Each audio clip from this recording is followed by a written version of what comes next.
Good morning, everybody. Welcome to Science on Saturday. I'm Dr. Joanna Albala. I'm the Science Education Program Manager at Lawrence Livermore National Laboratory, and we are so excited to welcome you to the fourth in our series this year, where we are computing the future. We have been showcasing our innovative work using the power of computing from molecular biology to space exploration. Without further ado, let's meet our presenters today. Kristi Beck received a BS in physics and a BA in mathematics from the University of Rochester, an MPhil from the University of Cambridge, and a PhD from the Massachusetts Institute of Technology. She is a staff scientist in the Quantum Coherent Physics Group at Lawrence Livermore, as well as the director of the Livermore Center for Quantum Science. Let's give her a round of applause. She is joined today by Sean O'Kelly, who received a BS in physics from the University of California, Santa Cruz, and a PhD in physics from the University of California, Berkeley. And Sean is a staff scientist in the Quantum Coherent Physics Group as well. They're joined today by Stan Hitomi, who received a BS in biology from the University of California, Berkeley, and a master's in athletic administration from St. Mary's College. He retired in 2020 after 31 years as a teacher, principal, and administrator in the San Ramon Valley Unified School District, and he has been involved at Lawrence Livermore as a faculty scholar for several years. So, let's give them a big round of applause. The title of their presentation today is Quantum Computing, a Cool Way to Compute the Impossible. Now, let's get started.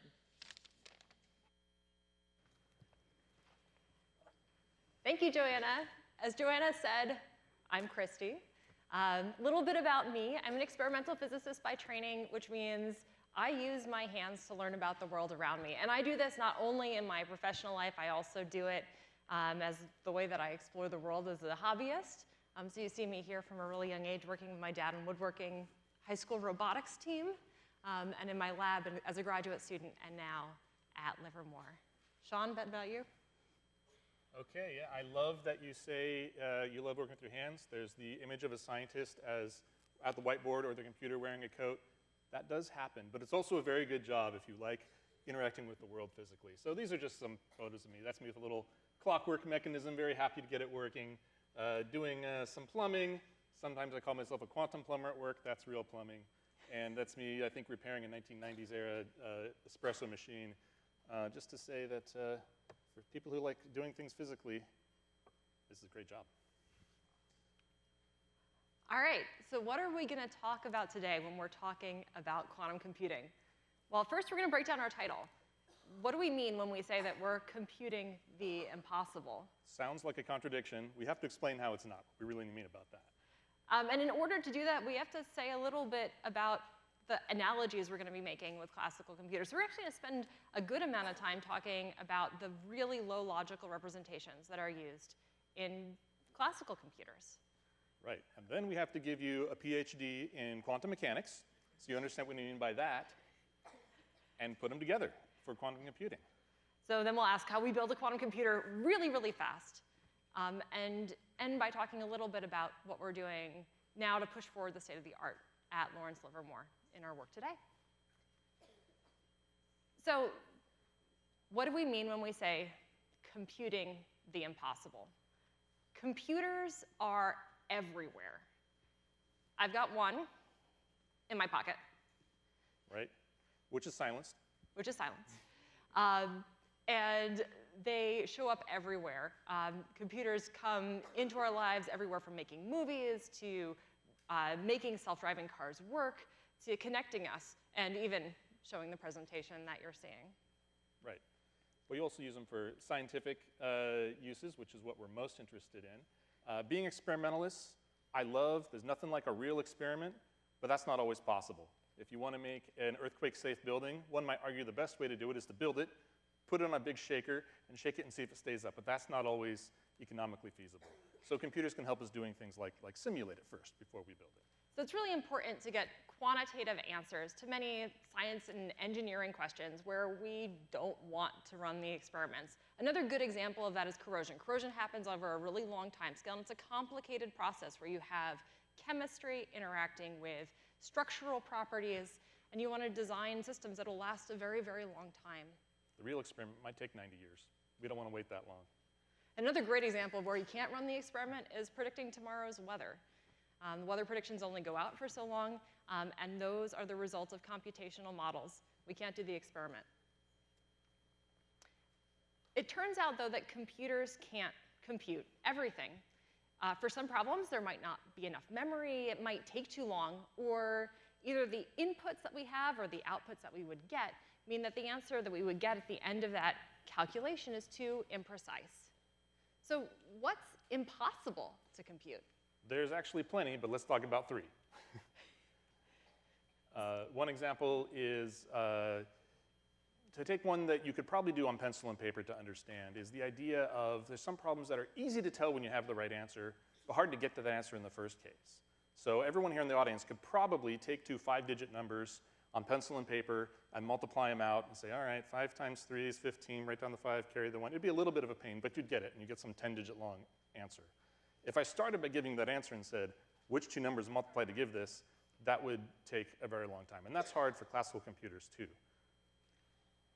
It's also hard to make an amazing movie using a computer, but it's pretty easy to recognize when you've made one. It just takes me, well, it takes me about 2 hours to watch the movie to figure out if it was awesome or not. Other problems are if you want to do chemistry, quantum mechanics underlies chemistry. Anything that relies on a quantum mechanic underlying principles to compute is one of those very hard things to compute for a classical computer, where we kind of know how to do it. We could take that 10-digit number and break it into parts, but it would take so long it's practically impossible. Nuclear structure is another example with you really have to solve quantum mechanical equations to get there. So let's get a show of hands. How many of you have heard about quantum computing? Awesome. Yeah. By the end of this, I think everybody will be able to raise their hands honestly. Quantum hardware changes what's possible for computing and changes that definition of what is possible and impossible. It's not to say that every problem will be possible. Quantum computers only help with some problems. Very important problems. Very important problems. But they expand what we can do, at least in hope in the future that we're trying to make come more and more real every day in our research. The picture here is from the Science and Technology Review. There's copies of this in the lobby. Hopefully many of you got this. The cover shows one piece of quantum hardware. This is an ion trap, which can be used to hold single charged atoms in ultra-high vacuum so that you can actually see and manipulate and work with their quantum states. So let's talk a little bit about how computers work to make our analogies with quantum computers later on. When I think about a computer, I think of this kind of like a layer cake. There's what we see on the outside. This is the monitor. It's the representations, what's coming up. There's how we think about it working, which for me is the zeros and ones of how we go between what's on the screen or what's on the keyboard, and then the physical layer, which is what it really is. So this is a hunk of silicon. That's one of the main pieces that make up the circuit boards in a laptop and a desktop computer. So to make that a little more concrete, you might find a Donkey Kong video game like this in the back of a pizza parlor. What you see is the chassis, you see the monitor, you see a little ape who's throwing barrels, and you have the buttons that you're pushing to make the game work. However, under the hood, what it really is a bunch of circuit boards that are processing electrical signals that are coming from those button pushes, and that's what gives you the really fun interactive experience of the game. So binary representations are what allow us to go from that, the input layer, the what you see, to that physical layer that makes those computations happen. One way of understanding this binary representations, we have 2 different states. They can be like on and off of light switches, a current going through a loop. And so we're going to talk about how we do this binary string conversion to understand how we would talk about, say, letters or numbers or colors into these zeros and ones that we can more easily represent in physical stuff. Once you've made this conversion from an idea into this electrical pulses, when we want to do something with it, to do a program, it's just a manipulation of those numbers, like adding them or subtracting them, or something that might be a little bit more complicated. The rules for how to manipulate these at some level are what we think of as programs.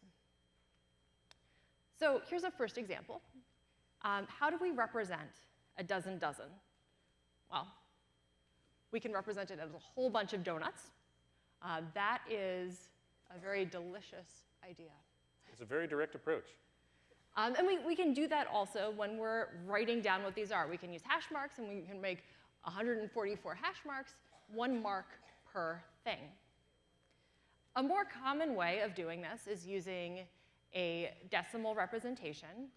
Here we have 10 different symbols. We've got the 0, the 1, the 2, the 3, the 4, the 5, the 6, the 7, the 8, and the 9. And the position that each of those are relative to each other gives them meaning. So here, we're representing a dozen as 144. We have 4 ones, 4 tens, and 100, which together give us 144. We can do this similarly using just 2 symbols. And those 2 symbols, remember, are things that are much easier for us to represent physically, like a current being on or off, or having a switch in one position versus another. So this is maybe a little less familiar, but it's the same idea. We have ones and zeros that are telling us, based on their position, how many we have.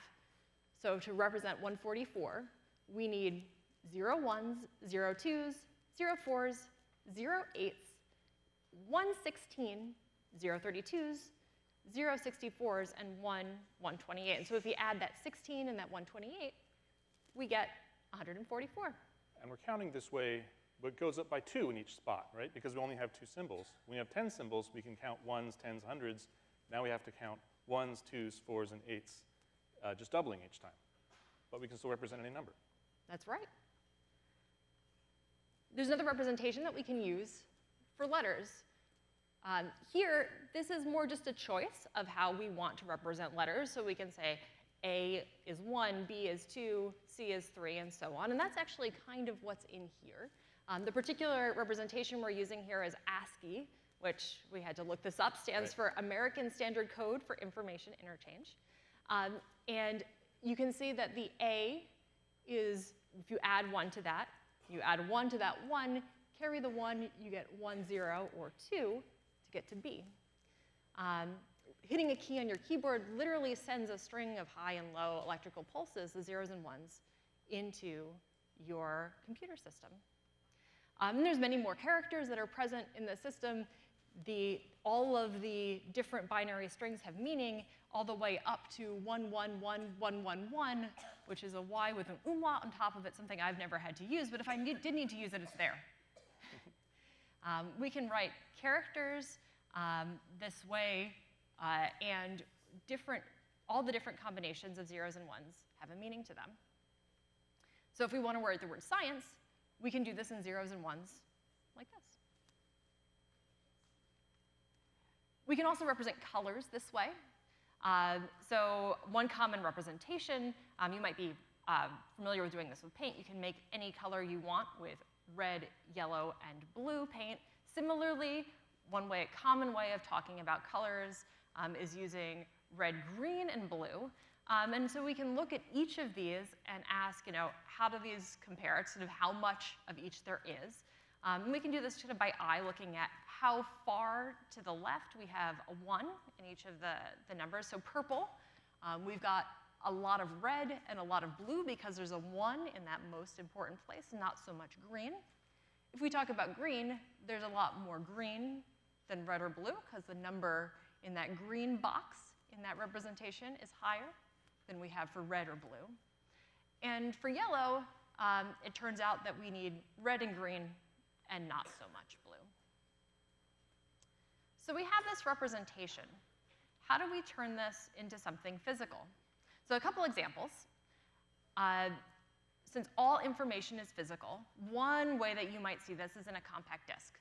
The actual texture of the metal foil inside of the plastic, the pits, or lack thereof, represent zeros and ones, and that can be music, it can be a program, it can be the Encyclopedia Britannica.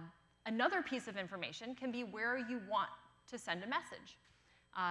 Which way to send a phone call was an idea that was first dealt with in real-world switches. So here we have a switchboard operator. The same thing is done today by smaller, faster electronic switches that run automatically, but it's still physical stuff that they're routing around. Since all information is physical, all information processing is, in some sense, just physics. We promised you quantum computers, so let's talk a little bit about quantum. What's quantum, Sean? What is quantum? It's something with a lot of woo around it. I'll try to unwoo you by trying to put quantum mechanics, if I have to put it into one sentence, it's the idea that everything is wavy and every wave is thing.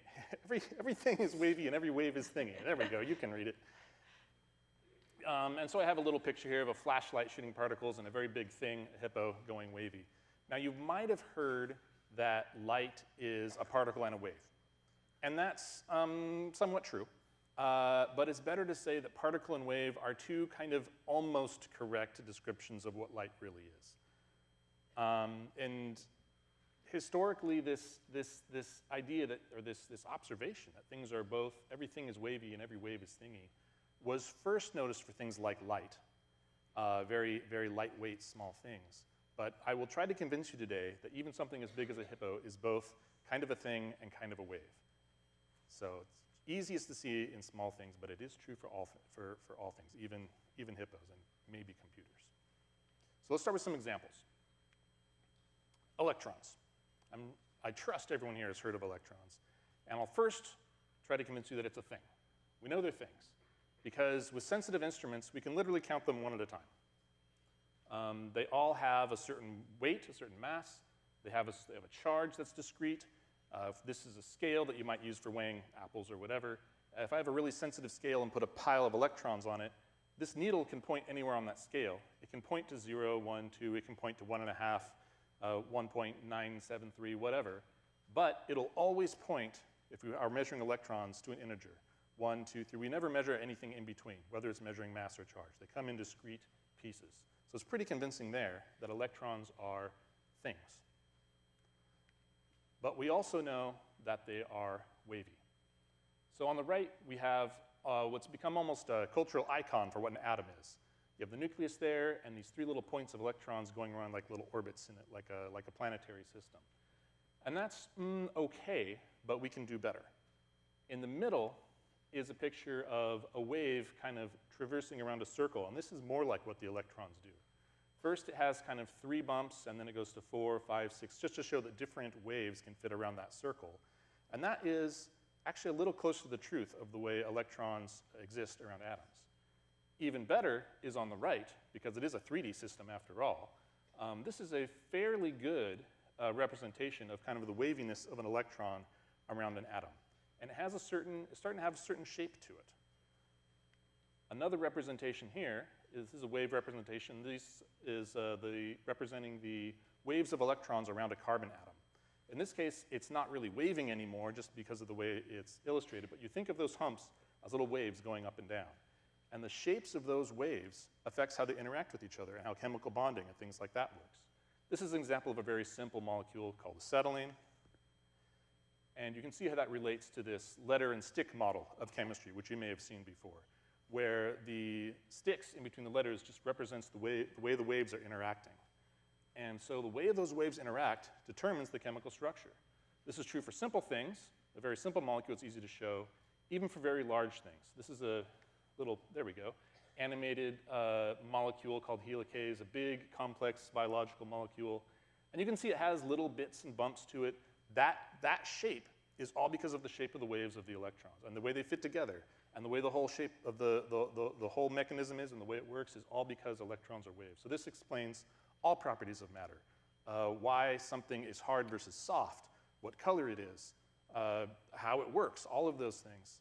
And so what we want to do is if we could get, classical computers are kind of hippo-like. They're not very wavy. They're hard on-off, like 1 and 0, like Kristi was saying. The wavy nature is hidden. But in quantum computers, we kind of unlock this wavy nature. So let's talk about some things that we can do with waves. I'm often told when giving these talks, you should never put an equation on the slide. I snuck one in here. 1 + 1 = 2. It works for apples, and it can work for waves. This is an example where we have one wave, and wave 1 and wave 2. And if we add them up, we just line up those high parts, and you can see the height of the first one plus the height of the second one adds up to double that height on the bottom one. And you can do this at every part of the wave. We can go to the negative going part, and it's okay. It's about -1 plus -1 is about -2. So this is very much like 1 + 1 = 2. But waves can add in different ways.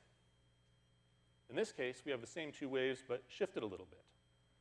So now when we add them up, we have the high part adding to the low part, and the sum is 0. And you move on to another part of the wave, and you have the low part adding to the high part, and that sum is 0. Now we seem to have an equation that says 1 + 1 = 0, which looks wrong. It is wrong for apples, but for waves, it can be true. So the math you can do is a bit richer. And there's more waves can do. We're going to use the word superposition a few times in this talk, and that's a very important idea. And that's easy to demonstrate with waves. First, visually, we have these two waves. They're a little bit different frequencies, different wavelengths. And when they add up, it's not strictly 1 or 0 or something in between. You get kind of a complicated shape. And we're going to do it auditorily as well. So we're going to start with a tone that's just 440 hertz. Think of that as kind of your long wavelength wave. Let's just play that for a few seconds.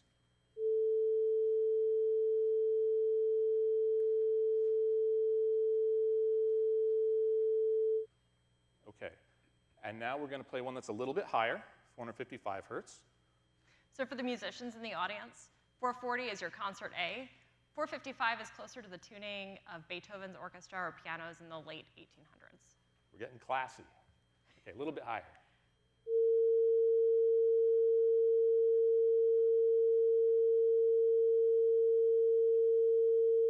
And now representing below the line, we're going to play them together. But first we're going to do the low one, then we're just going to do the high one, then we're going to add the low one back in.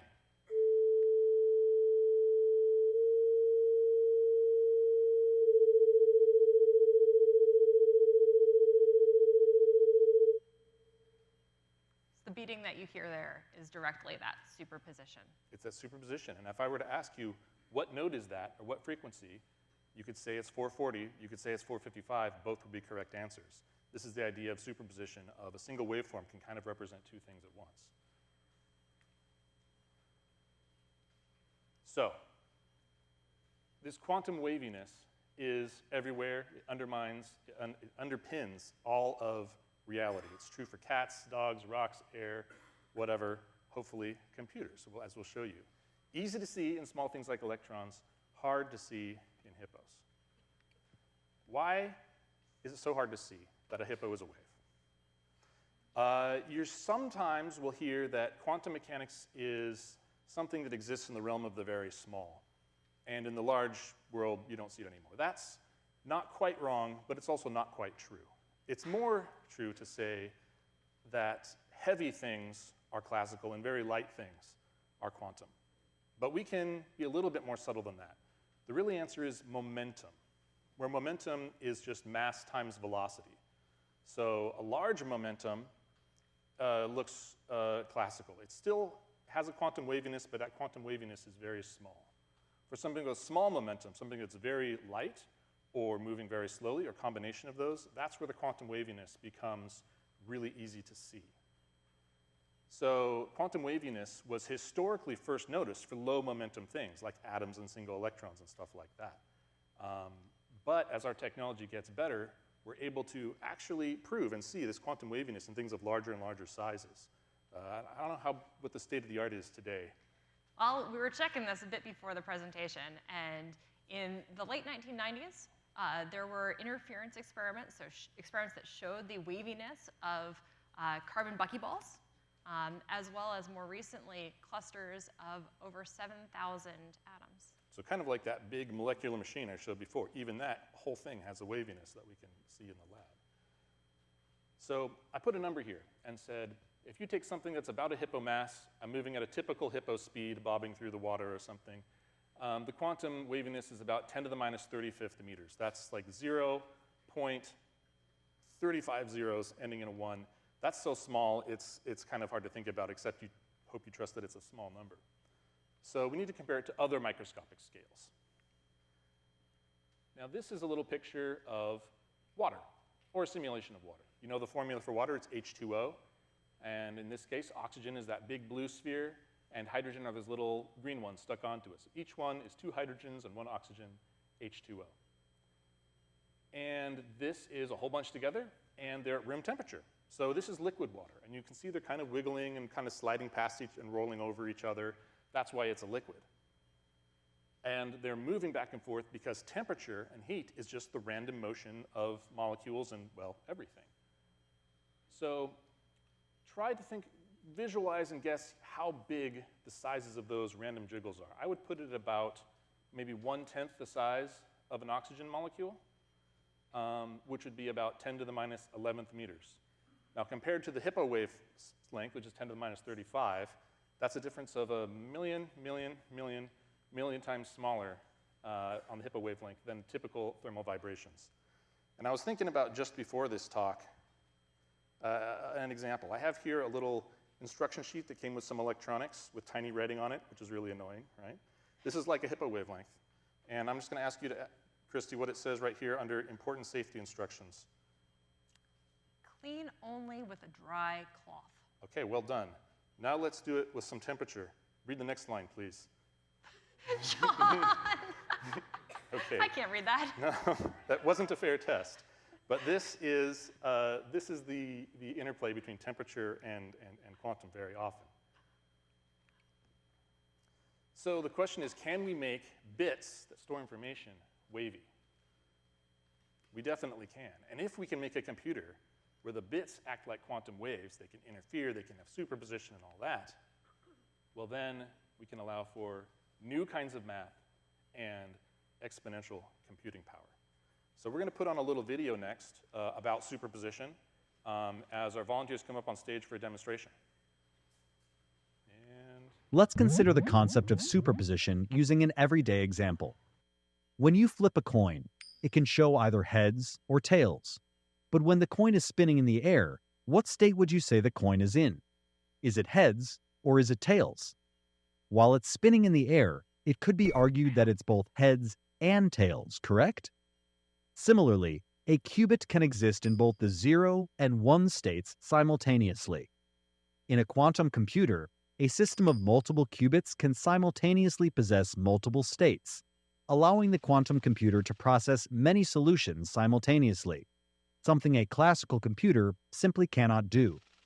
This capability enables quantum computers to solve problems much faster than classical computers.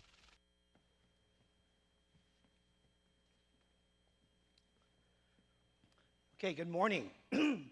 We have volunteers here from the physics department over at Doherty Valley High School to do a demonstration to kind of go over what you just saw, and that is the difference between our classic computer, kind of what you're used to, then over here, the amazing quantum computer, right?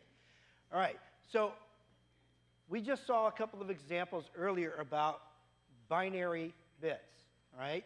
And what we have up here, starting from right, moving across to left, if we recall, this is the position where you saw 2 to the 0, right? 2 to the first, 2 to the second. So what you're really talking about here is going from 1 to 2 to 4. So let's go ahead and have our classical computer generate a number for us. Go ahead. Okay, so what number? What number are we looking at here? Anyone know? Okay, pretty good. Let's go ahead and randomly generate another number. Switch around. Okay, what number is that? 2. Good. These guys are really good. And one more time. What number is that? That's 5. God, these guys are really good. Perfect. All right, I think we're ready to put our classic computer to the test. Don't you think so? See what they can do? All right, so here's a problem that we're going to look at. We're going to be looking for a number where it reads forward and backwards the same, and that all of the digits add up to 2, right? And we're going to do this systematically, right? So let's start off by being at 0. Okay, that's 0, right? Everyone agree? Good. Let's go ahead and show them what 1 looks like. Okay, now, by the way, 0 was forward and backwards was the same, but all the digits didn't add up to 2. In this case, forward and backwards the same? No, so we need to go to the next number. Let's go to 2. How do we show 2? Is that forward and backwards the same? Yeah. Do all the digits add up to 2? No, so that's not our answer. Let's go to 3.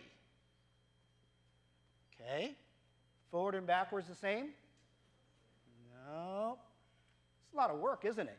Going one step at a time. All right, let's go to 4. Forward and backwards the same? No. So we got to keep going. How about 5? Forward and backwards the same? Do all the digits add up to 2? Let's give the classic computer a big round of applause.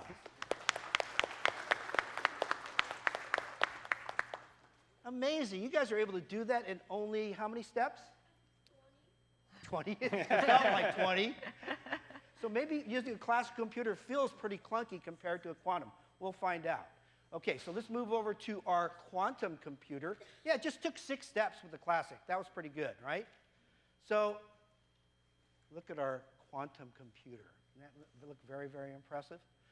All right, so our quantum computer is a little different in that, you know, the 3 bits, binary bits that you're looking at over here are represented in any one of the qubits that you're seeing here on stage. This is a superposition. Just like a wave can be multiple states at once, this is 3 qubits, which we're not really showing anymore, but we're showing a superposition of every state that it could be in all at once. Okay, so to begin our demonstration, each one of the students is holding a box that you're taking a look at here, a plastic box, and in that box are 6 dice. And each of those dice, as we shake them, will simulate randomness in this particular case. So go ahead and shake your dice. We're going to ask them to do some really advanced math here. Add up the total of your dice, and then go ahead and move that amount of distance forward. Now, the reason we're doing this is because in a quantum measurement, there's always an aspect of chance or probability. So in this case, what we've done is taking every possible state of 3 qubits, all 8 states, and we're about to do a measurement, and we're not really doing quantum superposition here. We're simulating it with dice. But before we take a measurement, we know it's going to be random. So we roll the dice, and then we see what answer do we get. That looked really similar. Who's furthest forward? Ooh, do we have a tie? Pretty close. What do you think? 110, where are you at? 26? Is anyone further forward than 26? Okay, in this quantum measurement, we just selected 110. Okay, that was just a random measurement that we did on an equal superposition. Well, I'm getting pretty excited about you guys. I think we ought to put this quantum computer up to the test against our classic, don't you? Yeah, let's go ahead and step back. All right, reset the register. Reset, we're all back now and have equal potential, right? So go ahead and shake your dice again. Look how quickly they're doing this mental math. That's what happens when you get into high school. Okay, and once again, go ahead and move that distance forward. Okay. Now, before we measure, we're going to run out an algorithm to try and get it. And it's the same criteria as we did with our classical computer. So what's the first one? So the first one is, does your number read forward and backwards the same? Look at your number. Forward and backward the same. If it does, you get to move 10 inches forward. right, so look, we're starting to see some differentiation. All right, the second, do you remember the second one from the problem previously? All digits add up to 2. Look at your numbers. If your digits add up to 2, take another 10 inches forward. Okay, and now that our algorithm is run, we take a measurement. Who wins? Perfect. It looks like number 5, lucky number 5. All right. Do you now visualize the difference between a classic computer and a quantum computer? Yeah, great job. Now, the probabilities worked out for us that time. It's important to note that those dice rolls could have gone against our favor. So you don't always get the right answer the first time with a quantum computer. But you can be sure that most of the time you do. And if you run it multiple times, you'll be sure you know what the right answer is. All right. Thank you, gentlemen. Go ahead and return. Thank you for being just great role models. And we're going to go ahead back off stage and hear the conclusion to this amazing talk. Okay.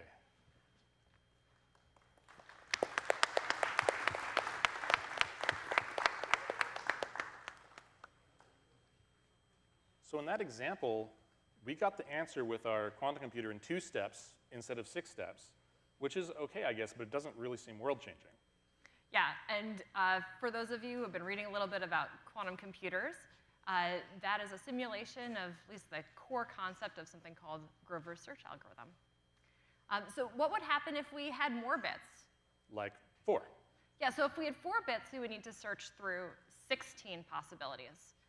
And with 4 quantum bits, all of the 16 superpositions would still act at the same time to find the answer.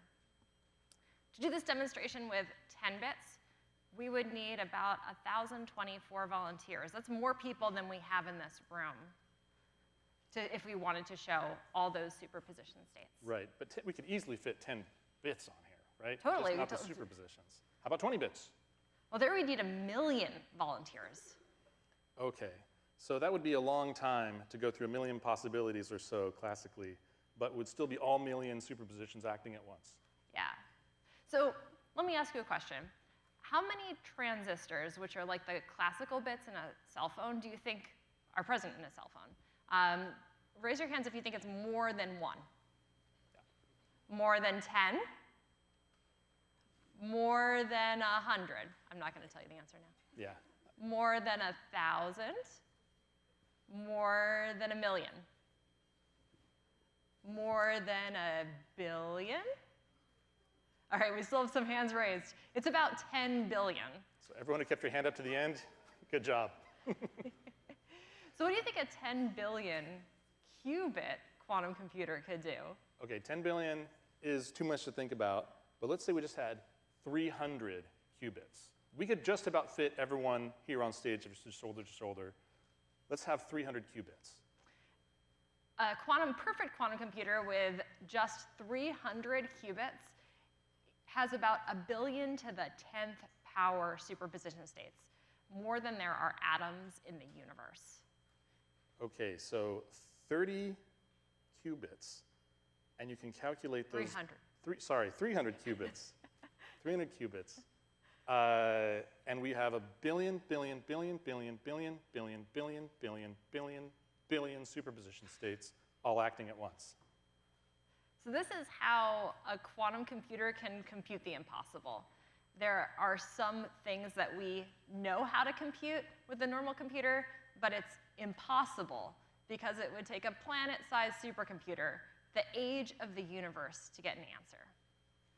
But with just 300 qubits on one chip, or maybe a whole lab, if we're being honest, we could still get that answer in just a few steps. That's what we mean by there's not enough memory and it takes too long to solve some problems. Okay, now we have another video about these ideas of superposition quantum computing again. Quantum computers solve problems in a different way to the computers we're familiar with, which, from now on, I'll be referring to as classical computers. Quantum computers have certain advantages over normal computers for certain problems, which comes from their ability to be in a huge number of states at the same time, whereas classical computers can only be in one state at a time. To understand this, and to understand how quantum computers work, you need to understand 3 things: superposition, entanglement, and interference. The building blocks of a classical computer are called bits, and the building blocks of a quantum computer are called quantum bits, or qubits for short, and they work in fundamentally different ways. A classical bit is kind of like a switch that can either be a 0 or a 1, which you're probably already familiar with as binary or binary information. When we measure a bit, we just get back the state that it's currently in, but we'll see this isn't true of qubits. A qubit is more complicated. For a useful visualization, you can think of them as an arrow pointing in 3D space. If they point up, they're in the 0 state, and if they point down, they're in the 1 state, just like a classical bit. But they also have the option to be in a thing called a superposition state, which is when the arrow points in any other direction. This superposition state is a combination state of 0 and 1. Now, when you measure a qubit, the output it gives will still end up being either a 0 or a 1, but which one you get depends on a probability which is set by the direction of the arrow. If the arrow is pointing more upwards, you're more likely to get back a 0 than a 1, and if it's pointing downwards, you're more likely to get a 1 than a 0. And if it's exactly on the equator, you'll get either state with a 50% probability. So that's the effect of superposition explained. Now we'll move on to entanglement. In a classical computer, the bits are independent from each other. The state of one bit is not influenced by the state of any of the other bits. But in quantum computers, the qubits can be entangled with each other, which means they become part of one large quantum state together. For an example, let's look at two qubits which are each in different superposition states, but aren't entangled yet. You can see the probabilities next to them, and these probabilities are currently independent of each other. But when we entangle them, we have to throw away those independent probabilities and calculate a probability distribution of all the possible states we can get out, either 0, 0, 0, 1, 1, 0, or 1, 1. The important point here is because the qubits are entangled, if you change the direction of the arrow on one qubit, it changes the probability distribution for the whole system. So the qubits are no longer independent of each other. They are all part of the same large state. And this is true no matter how many qubits you have. You'll also note that for one qubit, you've got a probability distribution over 2 states. For 2 qubits, you've got a probability distribution over 4 states. For 3 qubits, you've got a distribution over 8 states. And this keeps on doubling each time you add another qubit. In general, a quantum computer of n qubits can be in a combination of 2 to the power of n states. So I'd say that this is the core difference between classical computers and quantum computers. Classical computers can be in any state you want, but can only be in one state at a time, whereas quantum computers can be in a superposition of all of those states at the same time.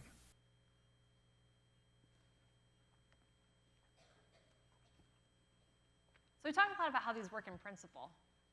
Let's talk about how we build one. There are many different ways that we can build a quantum computer because everything has a waviness, a quantum wavy nature. We could make it with hippos, but it's probably better if we make it with something where that quantum waviness is really easy to make prominent. One way to do that is with superconducting circuits. So what does it look like? If we ask the movies, you might get something like this, where you have this golden chandelier coming down from the ceiling, some folks in lab coats. Let me tell you a secret. If it looks like this, it's not working. It's absolutely not working. Some things are right about this. Some things are not. Hopefully you'll know what they are by the time we're done. So here's a picture of a more real system. This is the Quantum Garage, which is located at the Superconducting Quantum Materials and Systems Center in Fermilab, which is one of the DOE, Department of Energy national labs, located outside of Chicago, Illinois. And we like this picture because it shows you both what the dilution fridges, which are what that golden chandelier is, look like both closed up and working, as well as open for maintenance. These are the systems, these are the dilution fridges, are basically a system that allows us to get cold enough to see the quantum nature of superconducting circuits. Okay, this is a picture of one of our quantum test beds at Livermore, where the top most section is really just the refrigerator we need to get cold. At the very top is room temperature, and each stage, when it's running, is colder, colder, colder, colder, colder. And our quantum bits are at the very bottom. Also notice that each of these stages is a little bit smaller. That's because when it's operating, there's a can on the bottom one, and a can that goes over that, and a can that goes over that, and a can that goes over that, all the way to the vacuum can on the outside, because you don't want random air molecules running around bumping into things. So one way you can think about that is as like a quadruple-walled, awesome vacuum coffee mug. Except this one's working in reverse. We're putting the really, really cold thing on the inside instead of the hot thing. Right. And the qubits that we make are way down at the coldest stage, hanging on that little golden piece of metal. So the next picture, we're going to get underneath this thing, kind of look up. That's what that looks like.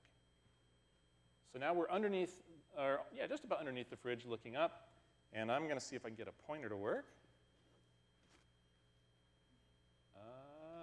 Here. Okay, thank you. Okay. Down here, see this little bracket is holding these four little boxes, about 40 millimeters wide. Let's take that thing off and put it over on the bench. So this little copper L here is now this copper L holding these boxes underneath it. And this middle one holds the qubits. Notice that this has these 4 ports marked with the green arrows. It actually has 8 ports. There's 4 on the back you can't see. But that's going to be a reference for the next zoom in. So let's open that box up and see what's inside. Oh, thank you. So now you see this is the back side where those numbers are, 1, 2, 3, 4, 5, 6, 7, 8. That's the inside of those connections. And then at the middle is this chip. This is now an 8 millimeter on the edge chip. And you can see ports 4 and 8 go to this line across the middle from 4 to 8. That's shared between all the qubits. And you see these 6 little structures off to the side. Each of those is a qubit. And each of those has its own little communication line of 1, 2, 3, 5, 6, 7. That communicates and tunes that qubit. So let's zoom in on one of them. Yeah, this guy. And now what we're seeing, this color is different because it's just different lighting. What the chip is just a silicon or sapphire, it doesn't really matter, and a thin sheet of aluminum on top. So those bright yellow parts are just where the shiny aluminum is reflecting the lamp, and the dark parts is the substrate underneath. And this is now only about 0.3 millimeters. You can see this by eye. It's actually not that small. And we can zoom into the smallest parts down here. This you can kind of think of as a tuning peg, where we change the exact frequency and properties of the qubit, where the smallest features there are about 0.24 millimeters, and we get down to about the micron size, which is actually not that small as far as electronics go, but getting small isn't the point. So let's look at how we put a wave on that. Okay, so these are representations of electromagnetic standing waves that sit on that little metallic structure. These 2 waves have different shapes, and they would have different notes if you could hear it. They are different frequencies. I wanted to show you the actual shape of those waves, but the difference between them was about by like 1 pixel. It didn't look very good. So this is an artistic representation of the different shapes of the waves. Just like electrons can have different shapes around an atom, we can engineer this to have different shapes exactly like we want. Different notes, different shapes. And so we can differentiate them. We can just call one 0, we can call the other one 1, and we can add them up like a superposition of waves and have a superposition of 0 and 1. Now this is kind of the perfect example, but what if we had some random variation? Now, remember, heat is just random motion. Random motion of the atoms and other things down here are going to push these waves kind of in a blobby shape. Now they don't have the shape we want anymore. You should think of this not as just pushed to the side once, but constantly kind of rolling and moving around in a random way. So now when we try and do our math, it's going to go all wobbly. This is why we need to get cold for our qubits. Oh, thank you. I was holding the wrong one. Okay. So how cold do we need to get? Okay, to illustrate this, we're going to use first the Kelvin scale of temperatures. Now you all know Fahrenheit and Celsius. And the temperatures can be high, they can be low, they can be positive, they can be negative. Kelvin is similar to those scales. Bigger numbers are hotter and colder numbers are colder. But even at minus 40 degrees Fahrenheit or something, atoms are still jiggling around. So the Kelvin scale is when we use where 0 Kelvin is when there's absolutely no molecular motion. So 0 is 0, and there are no negative temperatures on the Kelvin scale. The other thing we're doing differently here is we're using a log scale. So instead of moving by 1 degree per tick or something, we're going a factor of 10 each time because we need to cover a very large range. So we'll start with something hot. like the surface of the sun, which is 5,800 Kelvin. Or about 9,980 degrees Fahrenheit. Okay, hotter than I'd like to be. Let's get to something more reasonable. Like this is a nice, pleasant day outside at 300 Kelvin. Or about 68 degrees Fahrenheit. Okay. And, but we need to get to the cold side. So the first cold thing that comes to mind is saying ice. How hot is that? Well, that's 273 Kelvin, which is actually on this scale very close to a pleasant day outside. We need to get colder than that. We know that weather can get below freezing. We know it can be a negative temperature. What is the coldest temperature that's ever been recorded on Earth? In the deepest, darkest storms in Antarctica, with satellite imagery, we've seen temperatures as cold as 175 Kelvin, which is a bigger step, but not where we need to be yet. So we need to get really cold. We need to talk about what happens when air stops being air. If you wave your hand in front of your face, you can feel a little breeze because you're pushing those molecules onto your face. At this temperature, air stops being air. Air isn't in the air. It'll fall down to the ground in little puddles. If you were in a room at this temperature and waved in front of your face, you wouldn't feel anything. Well, you'd probably not feel anything because you're so cold you're dead. But putting that aside, there's no air up here anymore. It's down in puddles on the floor. If we get even colder than that, those puddles turn into ice. Now we're at 63 Kelvin. We're still not cold enough for our quantum computer. So we need to get way out of town here. We need to get off the planet Earth, someplace really cold. I've heard of a place called Pluto. It may or may not be a planet, but its surface is 35 Kelvin. And we're going in the right direction, but we've still got a long ways to go. If you're standing on the surface of Pluto and you looked at the sun, it would just look like a bright star and feel about as warm, but that's still hot to us. So let's get out of the solar system. Let's get out of the Milky Way. Let's go into the deepest, darkest space that we can. The coldest place in the universe you can find, that's about 2.7 Kelvin, which is now very cold, but not cold enough. And I'm out of examples between this and the next step, so we'll just go to it. Our dilution fridge that our qubits live in, it's about 10 millikelvin. And that works with a combination of ordinary helium-4, like party balloon helium, and a very rare isotope of helium called helium-3 circulating through it, which allows us to get that cold. So I think we have all the ingredients we need. So let's check. Can we build computers in a way that emphasizes their quantum nature? Well, there's a couple critical ingredients. First, we need to get really, really cold so that we're emphasizing the quantum nature of our system over its thermal one. We know how to do that. Dilution refrigerators work really great, at least to get us down to about 10 millikelvin. Now we need bits that act quantum. Well, we've shown you some pictures of superconducting circuits. These fit the bill. And finally, we need a way to connect these qubits up to the warm room, a way of controlling our computer and sending our instructions into it. And it turns out that with custom engineering, filters, isolators, amplifiers, and a whole lot of other technology, we can just about do that. So it's more than just... Well, I think it's important to emphasize how hard that is to do, because the sun is about 18 times hotter than a pleasant day outside. This room is about 30,000 times hotter than our qubits. So never mind talking to someone on the surface of the sun, it's much worse than that. All the room temperature stuff has to talk to the qubits, but we do it. Yeah, so it's more than just getting cold. So what we're showing here is a zoom in on that same dilution fridge that we showed you a picture of earlier, just showing a little bit of that engineering work that needs to happen. The lines that you see going from the top to the bottom of this picture are wires. They are connecting the hot outside controls to the very, very, very cold qubits using specially designed input lines and attenuators that we use to cool and filter the signals themselves that we're using to control the quantum bits. And then on the way out, when we want to understand what state our qubits have, we have isolators and superconducting lines that allow us to get those output signals out, both over the thermal noise that they'll see when they get back into the room temperature, as well as without heating up the qubits themselves. But let's take a pause and remember why we're going through all this effort to build this thing. Some of the hard problems for current computers are hard because they're simulating quantum mechanical systems. Quantum computers make these calculations easier by using qubits that know the rules of quantum mechanics. And also some of those wave properties that we were talking about allow us to approach other problems really well too and really efficiently. As we said before, a quantum computer with just 300 perfect qubits can simulate systems that would require a universe-sized normal computer. Well, that sounds awesome. Are we there yet? No. I knew that. So what's stopping us?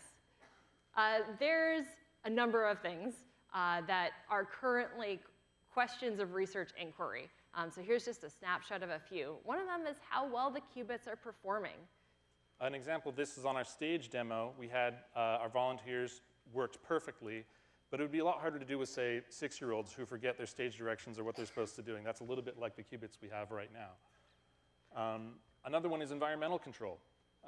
Temperature is a big part of that, but there's also non-thermal things that can upset your qubits, like random things that aren't just heat. In the example of the stage, it'd be like, I don't know, a rabid squirrel running across the stage and freaking everyone out. And then you calm down, and then you get your calculation again. But it also turns out that using these systems isn't something that we, as a community, totally have our heads around yet. We need new kinds of programming to be able to make use of the quantum systems and their way of approaching all the problems that we'd like them to be able to approach. One example of work that we're doing at Lawrence Livermore to push forward the state of the art is looking at superconducting qubits in particular, looking at how we can make them from different materials. So this is a picture of our colleague Lauren Alegria working with one of the deposition systems in our clean room. This is how we actually build some of those quantum bits that we showed you a picture of earlier. And Lauren headed a study a couple years back showing that he could make really, really pristine films of a different metal than aluminum called tantalum. And tantalum turns out to work really, really well for making superconducting qubits because you can clean it really aggressively. We know that some of the noise that we see in these superconducting circuits comes from the fact that they've got dirt on their surfaces, and that dirt is contributing some of the noise to the systems. And another example, this is an example of one of those non-thermal things. Cosmic rays. I think you've heard of cosmic rays. They're raining down from space all the time. They're going through this room and us. They don't bother us at all, but they do scramble our very delicate qubits. So you remember this picture from before where I said that middle box has the qubits in it. Well, those other two boxes on the outside are new kinds of cosmic ray detectors. Making a cosmic ray detector that works at 10 millikelvin turns out to be kind of tricky. Now, this doesn't protect them from cosmic rays, but before you can fix a thing, you have to measure it. So this is an example of kind of a side quest of quantum computing, of just measuring the cosmic rays that are upsetting your qubits before you can even begin to think about fixing the problem. So that's been a fun one.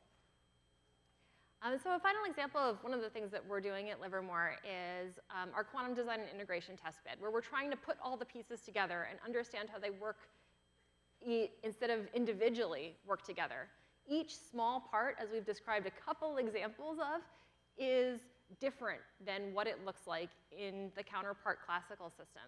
And these many parts are in active development both at Livermore and elsewhere.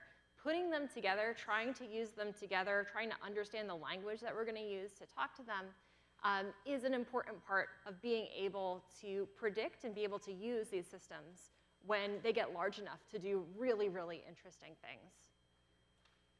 And we don't really have a computer language for qubits that everyone agrees on right now. I saw a slide at the beginning about the invention of Fortran. That's a great programming language for classical computers. There's C++, Ruby, take your pick.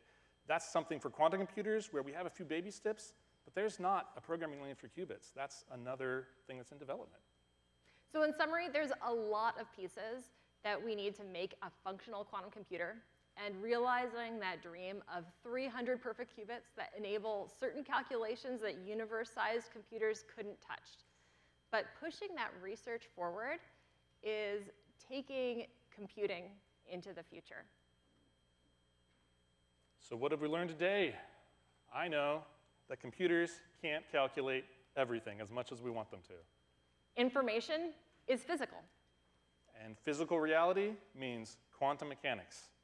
So if you're building a physical computer, that physical computer itself can be a quantum one. Thank you.